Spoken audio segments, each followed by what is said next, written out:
so we didn't really evolve any quicker than any other major extant lineage, right? Like there's some interesting things about humans in our morphology, so in our physical characteristics that are not found in other mammals, but that is the case for many mammal groups. How do you know the experience is supernatural? You don't just get to say, "Oh, I know because I know." I mean, you can say that. I don't like talking about too much. How did you prove it? How did you prove it to yourself? I'm listening to you, Tom, and because I've done this for so long, I'm going to be especially nice. Nobody said anything about 100% but you. Your confidence level in your conclusion doesn't have to be anywhere near 100% for it to be a problem. Hi, everyone. Thanks for watching. Most of the content on my channel is supported by generous patrons, but made available for free to the entire world. If you support that, please consider adding your support at patreon.com/atheistdebates. This clip, however, is from one of the many programs that I do on YouTube on The Line. And if you liked it, feel free to visit, like, subscribe, and watch The Line Network live. Thank you. Tom from Michigan, pronouns are him. Tom says, how did humans evolve so fast after the dinosaur extinction? And now I will shut up. Hello, Tom. I see that you're wanting me to go on for 45 minutes. Let's chat. Tell me more about your question. Well, you know, a lot of times when I watch science shows or whatever, they always say humans appeared 2 million years ago, like they just kind of jumped out of the bush, whatever. But in the last 2 million years, you know, we really haven't changed. You know, we still have our legs and our arms, and our feet, and you know, we haven't evolved that much in 2 million years.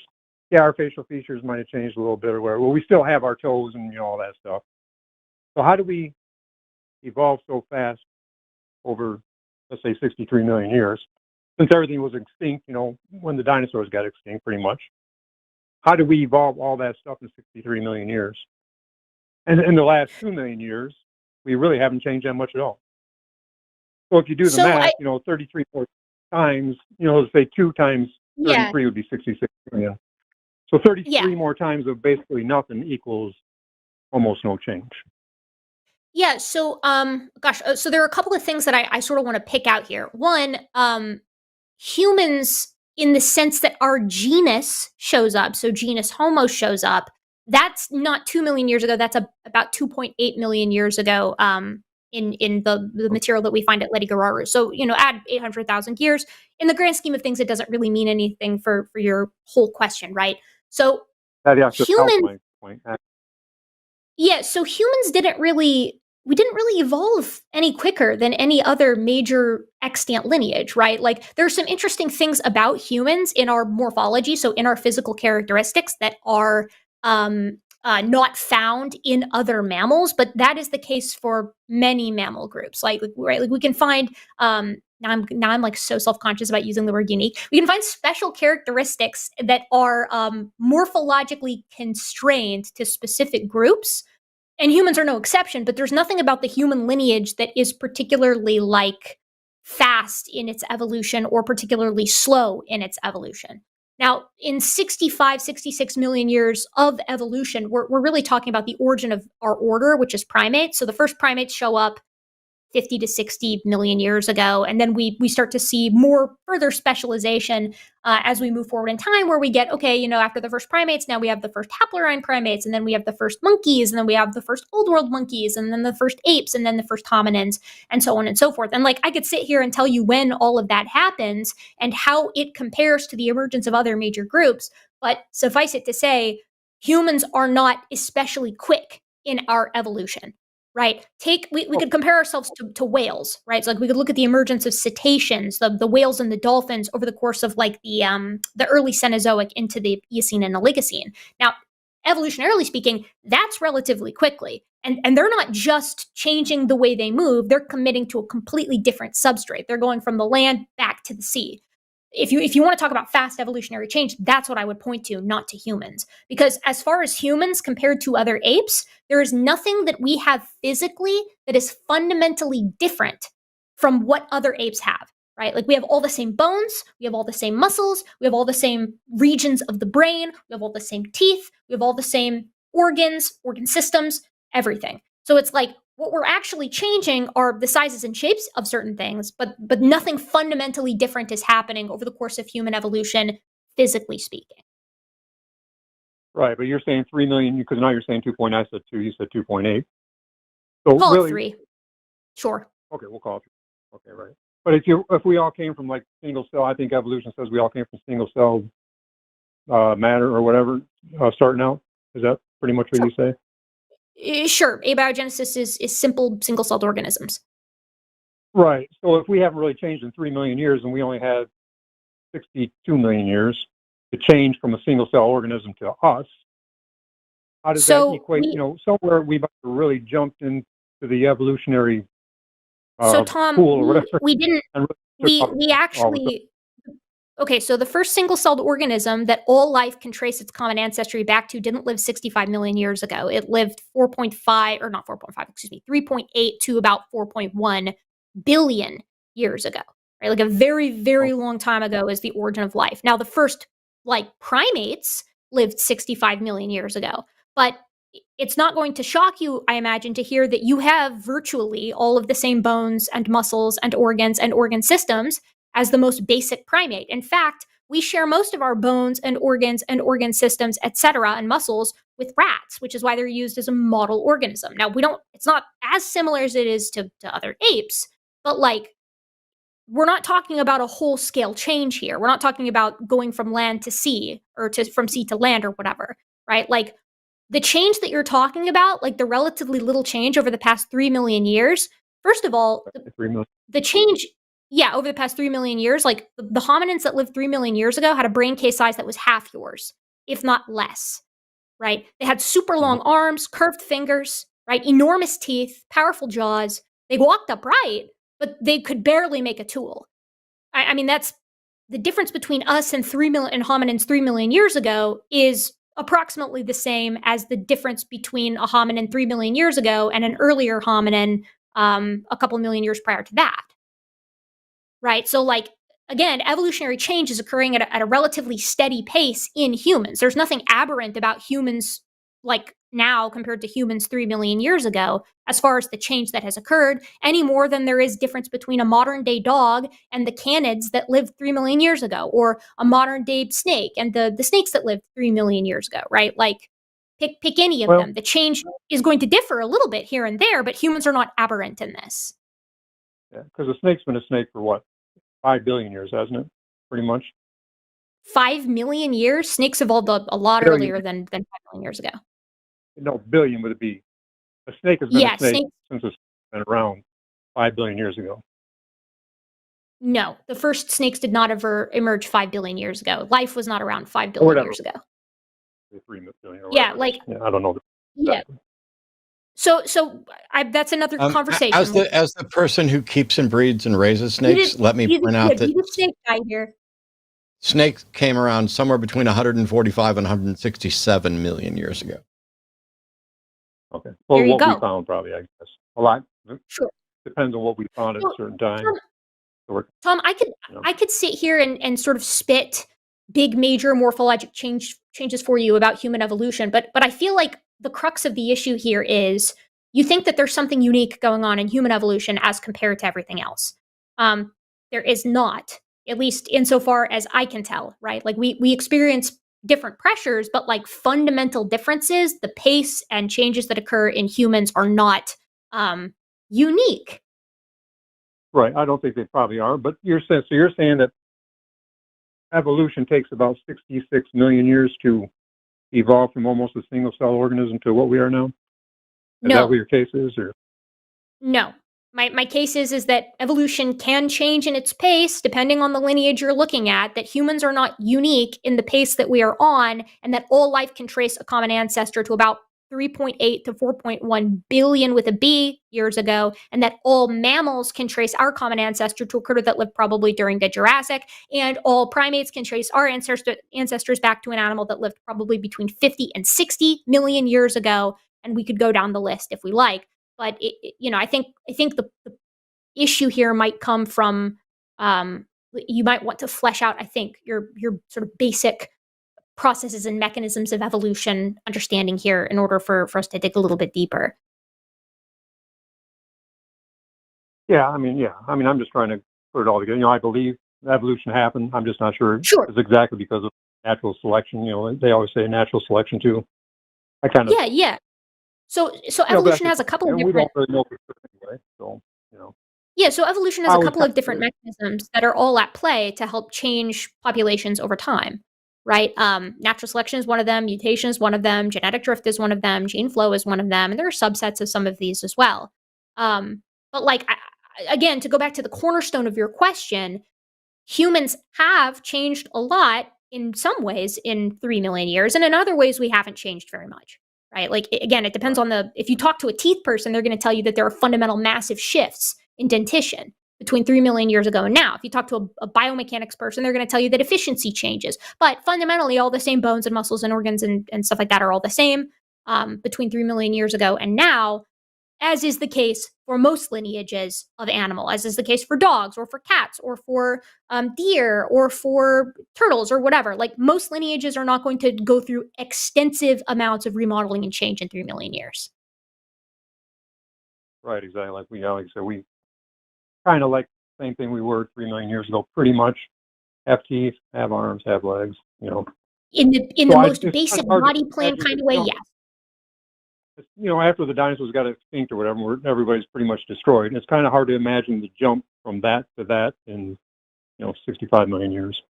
When you say Yeah, everything was destroyed, you realize that there were mammals and other yeah, things that continue to live, right? yeah. I mean, And we're their yeah, descendants. but not, yeah. What was the percentage? I mean, what, 90% or What 80%? difference does a Call it- percentage make? Yeah, I If guess it let's say, hang on just a second. Let's say that 1% of life on Earth was a mammal, and the other 99% got destroyed. What difference does it make whether that was 1% of the existing or the extant population, or if it was 82% of the extant population? None of that matters. Something happened. Right. A portion survived, and we are the descendants of those that survived. Right. And we had to evolve basically from almost nothing to what we are now. Well, No, I not mean, from almost nothing. Do you think that it was just singles? Did you not hear me when I said mammals? It's not like it's not like the dinosaurs died out and single cells built humans. Right. That's where I'm right. I mean, I'm just trying to figure yeah, it out just like everybody else. But yeah. No, Tom, it's and I never totally really actually chill. talked to an actual evolutionist. Yeah, Tom, person, so. it's all good. Or person. You're asking great questions, right? If you don't have a background in this kind of thing, it can be super new and intimidating. But like, you can kind of think Right. of it as a filter, right? Like, imagine biodiversity as a company, and every now and again, big layoffs happen. And when these layoffs happen, a bunch of people lose their jobs, and now those jobs need to be filled by something new, right? But some people Right. have been with the company since the beginning. We are the descendants of a lineage that has made it through several major layoffs. But we don't have, when a mass extinction happens, not everybody gets fired, not every species goes extinct. And so the world is repopulated by the evolution of the lineages that survived those mass extinctions. So, for simplicity's sake, you can imagine that a rat-like mammal survived through the mass extinction that killed off the dinosaurs and the marine reptiles and so on and so forth, and that from that rat-like mammal, all modern mammal lineages descend. That's oversimplification and probably not true. There are probably several. I mean, we know for a fact that several lineages of mammals survived through the KPG. Marsupials and monotremes are two others. But the point hopefully stands. It's from that original sort of progenitor mammal that you get deer, and that you get whales, and that you get monkeys, and that you get dogs and cats and humans and bears and raccoons and otters and seals and so on and so forth. And they're adapting to those niches that are left open because when the dinosaurs went extinct, that's your major layoff. Now all of a sudden there are a ton of jobs that are free real estate, and our mammals can evolve into those niches and fill them in unique ways or special ways. Okay. Yeah. All right. That's cool. Because like I said, I'm a little, I know supernatural exists, but I kind of believe in evolution. So I'm a little bit backwards. Most people say, "Oh yeah, I believe in God," but I know evolution exists. This is now is when I can't shut up. I'm sorry. So first of all, knowledge is a subset of belief. So if you know something, you also believe it. But second of all, how is it that you know the supernatural exists? Because I don't. Right. Well, I went through a supernatural experience, so. How do you know that the experience? How do you know this? How do you know the experience is supernatural? You don't just get to say, "Oh, I know because I know." I mean, you Right. I can mean, I say can't that. prove it. I don't like talking Okay. about it too much. But How yeah. did you prove it? How did you prove it to yourself? Well, basically, the super, you could call God or supernatural. They took control of my life for a few years. And then after the few years, they showed me miracles. No, And no, then no, from no. that point, Wow, this is so confusing. You just keep asserting that it was supernatural. I'm willing to right. believe that you had experiences that you hmm think are supernatural. I'm asking how you verified that they're supernatural. Ah. Well, once you see the miracles, then you just trace back and say, well, if there was miracles, it was beyond human, I'm you know, sorry. Saying thought that or something whatever. is a miracle doesn't make it so. I'm still asking you to Well, show how you confirmed that it was in fact a miracle. right, because I've seen it, so I know it was a miracle. So, So, okay. So I you've prove it. the measure for miracles is whether or not you've seen it, right? That's your criteria for whether or not it's a miracle. And this is, yes, it is. Okay. That is beyond delusional to Hmm. suggest that the measure for whether or not something is a miracle is whether or not you personally have seen it.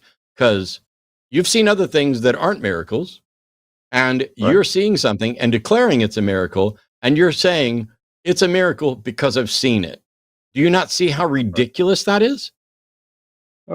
No, I lived it. I Okay. know. Yeah. Okay. You lived it, you know. Congratulations on your delusion. Well, you can call it that. Yes, I can. And not only that, I can demonstrate its delusion because I understand sound epistemology and I understand how we go about describing what we know. And I know that not a Hmm. single professor, right or left, in any epistemology would ever say that the measure of whether or not something is supernatural is whether or not Tom fucking saw it. Exactly. You're right. I know I'm right. I Doesn't didn't mean it need wasn't you to there. confirm it. I didn't need Right. you It to doesn't mean it confirm wasn't it. I need you there. to think about what you're saying because you're saying that you know the supernatural exists, but you can't demonstrate to Absolutely. anybody. I would rather you have said, "I'm convinced the supernatural exists. I'm strongly convinced, but I have no way of demonstrating to anybody." Because then we could say, "Oh, it's not about whether or not Tom saw it. What is Tom's criteria?" And the answer is Tom believes what Tom believes because Tom believes it. That's called circular Okay. reasoning. It's fallacious, and it means that your conclusion cannot be warranted at all. And to suggest that you are warranted is definitionally delusional. Or, Mm, sorry, uh, irrational. Irrational. I irrational. can't say delusion. Well, maybe specific, because I guess nobody knows everything. So I guess saying absolutely knows might be a little bit too much hard. You know. I didn't say anything I mean, about absolute knows, and I didn't say, and it's irrelevant whether or not anybody can know. Can God know everything? yeah, I'm assuming he does. Yes, or the You're supernatural assuming he does. Yes, does. How could you tell? because they know what I was thinking when How do they you know when like there's I a said when they God asked. that knows what you were thinking? How do you know there's a God that knows what you were thinking? There's going to be hard one to say because I know once they took control, I knew exactly what I was thinking when I started to feel the supernatural take over my existence. Ish, not That 100%, but sentence does not even make sense and is not a response to my question. My question, so because I know what I was thinking. okay, do you know what they were thinking and who is they that took you over? Well, right, supernatural. But Okay, uh, they supernatural is not a they. You're saying they took you over. Who whatever you took want you to over say, and how do you know it was them? right? No, I guess you just had to live it. I guess, but Okay, if I had lived it, does that mean that if I reached the same conclusion you did, that conclusion would be rational? yes, You're wrong. Because until you've ruled out delusion, you cannot say that the position is rational. And until you stop arguing fallaciously, it is definitely not rational. So even if I'd had the exact same experience that you had, yeah, it would not be rational for me to reach the conclusion you had. The best I could do is say, I experienced something and I don't know what it was. yeah. But That's hard to say, though. I know it's hard to say, but you got to buck up and learn to say it, soldier. Right? I hear you. Because it's the truth, right? I don't know is the right answer most of the time. And especially if all you're saying is you're just describing, I had this experience and I don't know what else to call it other than this. And that's 100% fine as long as you're not asserting that you're correct about that. That's where the problem comes in. We all have weird experiences. We all have things that we can't understand. And some of us will leap to conclusions and go, God, that was so weird. I mean, it's almost, I swear that had to be like a ghost last night. Or I swear that person's psychic and they can read my mind. Or I knew I was just about to call them and they called me. Therefore, there must be some psychic connection. People do that all the time. What we're asking is whether or not anybody can demonstrate it. Thank you for acknowledging that you can't. But then the follow-up question is kind of like a food for thought thing, which is, why do you persist in believing something that you acknowledge you can't demonstrate to anybody else and that you haven't ruled out the possibility of delusion on your end? Wouldn't it just be better to say, I had a weird experience, don't know what it was? Yeah, I mean, I agree with you. Right? I mean, a little bit of delusion might be, like I say, nobody's 100%. I shouldn't have said 100%. So I made a mistake there. Or just I'm listening to you, Tom, and because I've done this for so long, I'm going to be especially nice. Nobody said anything about 100% but you. Right. Your confidence level in your conclusion doesn't have to be anywhere near 100% for it to be a problem. If you are willing to engage in irrational beliefs on subject A, there's nothing stopping you from applying that to subject B as well. And when called out on it, your defense mechanism is to be, well, nobody's perfect. Nobody suggested anybody was perfect. I don't think absolute certainty exists. Exactly. But when you are called out for irrationality and your defense is, yeah, but nobody's perfect. Well, congratulations. We already knew that. I'm not asking for perfection. I'm not even expecting it. I'm just pointing out that you're willing to knowingly engage in irrational positions and assert confidence in them that isn't warranted just based on, yeah, I might be wrong, but nobody's perfect. Don't you think those beliefs dictate what kind of actions you're going to take? Yeah. But don't you think that your actions have consequences for yourself and others? Oh, absolutely. They do. Cool. So wouldn't it make sense to make sure that your beliefs are justified before you start taking actions based on them that are going to impact other people's lives and yours? Oh, absolutely. I mean, I don't really take any actions on what I know or what I see. You don't? But you don't? So you think there's a supernatural realm. Do you think there's a God? Well, I consider the supernatural to be God. So okay. What does the supernatural want? I don't know. Well, you suggested that the supernatural took you over and knew what you were thinking and is therefore some sort of thinking agent, right? Right. Why did it do that? To be continued, I guess, on that one. Okay. Here's my last question in the food for thought category on this. Let's imagine that somebody else had a similar experience to you and they're convinced that it's supernatural and they are wrong. And in fact, they have a psychological condition that is potentially treatable. But because you and others are convinced that you're right, you add gravitas and pseudo credibility to their delusion. So now they don't seek treatment, and you might also be delusional and also not seek treatment. Is that a better world or a worse world? Well, that's fair to say. That's my whole point. Erika? I'll add to this, Tom. I thought it was interesting that you said, you know the supernatural exists, but you're leaning towards evolution, and we can just say that that's any conventional something. Yeah, I think that probably there. I want you to take that attitude and apply it to the supernatural, right? Like I want you to take why is it that you think that you think evolution probably happened, but you can't be sure? It's like, well, the reason is probably because evolution isn't your background, and you don't have the background in it to say for sure one way or another yet. And I, my hope is that you'll be so interested in evolutionary theory, you'll go out and read into it, and then you'll be like, actually, I'm pretty dang sure that this did happen, because you'll be so informed at that point. But take No, that I believe skepticism. evolution. Yeah, I do believe take that evolution. skepticism. Take that skepticism, apply it universally, and I would encourage you to look at evolution or any science that you're pretty sure of, but you're not quite positive, and investigate like Mhm. why are other people so sure of it? Like why are we so confident in evolutionary theory as something that explains biodiversity? Why are we so sure that the Earth is round? Why are we so sure that vaccines work? Why are we so sure about anything in science?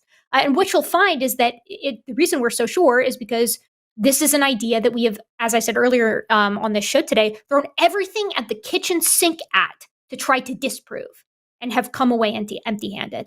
The idea still stands firm no matter how we try to disprove it. And the idea makes testable predictions that then come to fruition. And as I said earlier in the show as well, make our lives materially better. Right. So anytime somebody Right. is like skeptical about evolution or any science, my advice is okay, like go disprove it, right? Or like go investigate it and see what you think and figure out why people are so confident in it. And then as Matt sort of walked you through, if you find that attitude to be useful, and I know you will, because that attitude is useful, it's demonstrably useful. It's how we move forward as a society by testing all these different ideas out and seeing which ones work. Take that attitude and apply it to more areas of your life, including this idea of the supernatural. And maybe you come away from it, maybe you come away from it and you're like, actually, I do stand firm in this idea. Or maybe you come away from it and you're like, maybe it wasn't supernatural, right? But you'll at least come away knowing that you investigated it with the same sort of vigor that you would anything else in your life. And I think that's all Matt and I are asking. That's all I'm asking. Yeah. I get that. Is that fair? Cool. Is that fair enough, do you Thanks. think? Say that again. I say, is that fair enough, do you think? Oh, that's fair enough. Oh, yeah. No doubt. Okay, cool. Yeah. Cool. Thanks so much, Like Tom. I that. appreciate the talk. Okay. Cheers.